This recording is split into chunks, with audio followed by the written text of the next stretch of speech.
Lorsque l'on renseigne quelqu'un sur la direction à prendre, par exemple, notre conscient ne prend en compte que la tâche demandée. Attention, vous n'allez pas croire ce que vous allez voir. Juste repère, où on est? Plaine de Plain Palais, là.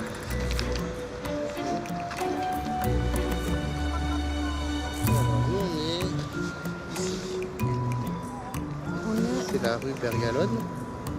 Et après vous descendez, c'est la rue des Maraîchers. D'accord. Oui, Ah, c'est ça la rue là-bas, Bergalone. La rue des Maraîchers, c'est la rue qui part. Ah, sur la droite. Voilà, dans Ok, ce sens-là. d'accord, très bien. Merci beaucoup. De rien, C'est madame. gentil. Au revoir. Elles sont deux, habillées différemment mais de la même couleur. Leur ton de voix est très dissemblable. Les deux complices échangent leur place au passage du panneau diversion. Je cherche le parc Gourgas et je sais pas comment y aller depuis ici. Alors, nous, on se trouve... Vous pouvez le tenir, il n'y a pas de souci. Pardon, excuse. Donc, Nous, on se trouve juste ici, dans le coin. ok. Donc, vous pouvez prendre, en fait, la plus simple, c'est prendre la rue qui est là. C'est Celle la qui est- rue... On aura pu changer beaucoup d'éléments de la première personne, voire son identité, sans que l'interlocuteur ne le remarque. Ça illustre bien le fait qu'avant que la porte ne passe, les paramètres, on pourrait dire les attributs, les objets visuels qui étaient perçus consciemment, étaient une toute petite fraction de ce qui se passait. Et donc si on change la plupart d'entre eux, en général, on ne s'en rend pas compte.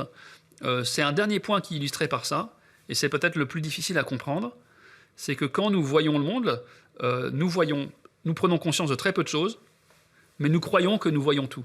Vous avez bien joué le jeu, hein, sans vouloir. Ok, d'accord. Vous avez pas du remarqué, tout, vous avez pas remarqué? du tout, Bah, attention. c'est chouette. Ah, Super. c'est ça le truc. Oui.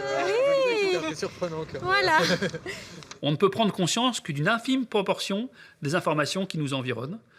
Et c'est comme ça qu'on s'explique aujourd'hui le fait que nous pouvons avoir des traitements inconscients très riches, très variés, mais qui sont limités parce qu'il n'y a pas tous ces cadeaux offerts avec les traitements conscients. Et le traitement conscient est beaucoup plus riche, mais il est par définition limité. Il est lent, il demande de l'effort, il est tardif dans la perception. Donc tout ça fait qu'il y a un goulot d'étranglement et nous n'allons prendre conscience que d'une infime fraction de ce qui nous entoure.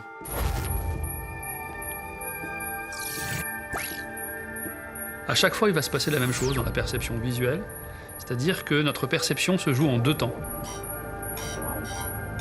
Dans un premier temps, ce qui va frapper votre rétine, les informations lumineuses qui vont s'imprimer sur la rétine, elles vont être transmises par le nerf optique au cerveau visuel.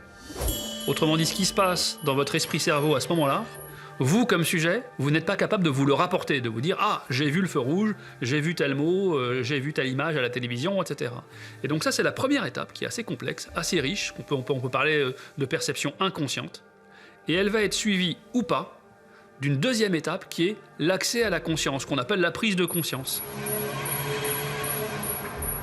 Donc ça, c'est un message clé, on enchaîne deux temps. Premier temps non conscient, et deuxième temps, assez tardif pour nous, c'est 3/10 de seconde, la prise de conscience d'une information visuelle.